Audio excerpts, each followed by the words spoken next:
पिता और पुत्र पवित्र आत्मा के नाम पर आमीन। ख्रीस्त में मेरे प्यारे भाई और बहनों, आज के वचन संत मत्ती का सुसमाचार अध्याय 10 पद संख्या 7 से लेकर 15 तक लिए गए हैं। और आज के वचनों में हम सुनते कि प्रभु यीशु ने अपने शिष्यों से कहा कि तुम्हें मुफ्त में मिला है तो मुफ्त में दीजिए। प्रभु यीशु ने अपने शिष्यों को लोगों को चंगाई करने का अधिकार, दुष्ट आत्मा को निकालने का अधिकार, ये सारी चीजें प्रभु यीशु ने उन्हें मुफ्त में दिए थे। और आज जब हम इस वचन के ऊपर मनन चिंतन करते तो आज हमें अपने आप से पूछना है कि मुझे क्या मिला है, ऐसी क्या चीजें जो मुझे मुफ्त में मिली है। और सबसे पहले प्रभु यीशु ने जो हमें दिया है मुफ्त में, वो है हमारा जीवन है। ये सबसे मूल्यवान देन है हमारे यीशु ने हमें दिया है। हम लोग सुनते हैं उत्पत्ति का ग्रंथ अध्याय 1 पद संख्या 27 में ईश्वर ने अपने प्रतिरूप से हमें बनाया। ये ईश्वर की देन है कि उसने अपने प्रतिरूप से हमें बनाया है। और इससे बड़ा और क्या हो सकता है जो मुफ्त में मिला है। लेकिन हम कभी कभी इसी जीवन को नजरअंदाज कर देते, नशा पानी में गलत आदतों के कारण इसे बिगाड़ देते।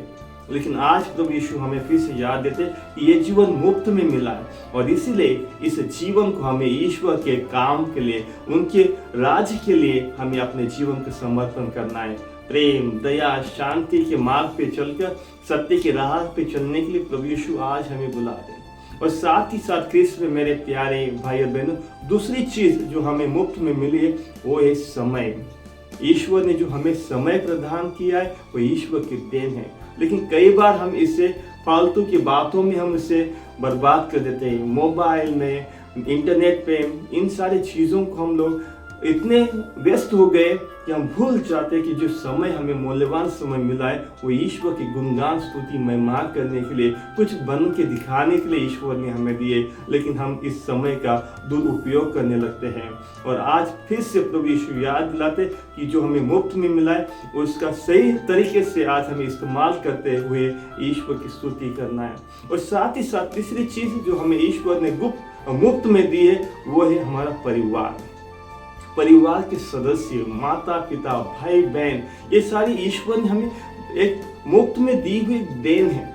लेकिन कई बार हमारे जीवन में हम अपने रिश्तों से दूर चले जाते हैं, झगड़ते, गुस्सा करते और हम ये जो ईश्वर की देन है जो मुफ्त में मिली है उसको नज़रअंदाज कर देते और बाद में पछताते।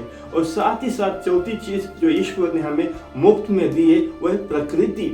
हवा, पानी, जंगल, ये जो भी हम लोग देखते हैं ईश्वर की ने दी हुई देन हमको मिली है। और इसी हवा पानी को पाने के लिए फिर से हमको बहुत सारी कीमत को चुकाना पड़ता है ताकि हमें अच्छा सा ऑक्सीजन मिले, हवा मिले, पानी मिले। लेकिन हम खुद उसको दूषित करते जा रहे हैं। और इसीलिए जो मुफ्त में मिला है प्रभु यीशु आज हम सबको इन सबको संभाल कर बांटने के लिए, आगे आने वाले भविष्य के लिए अच्छे से रखने के लिए कहते हैं।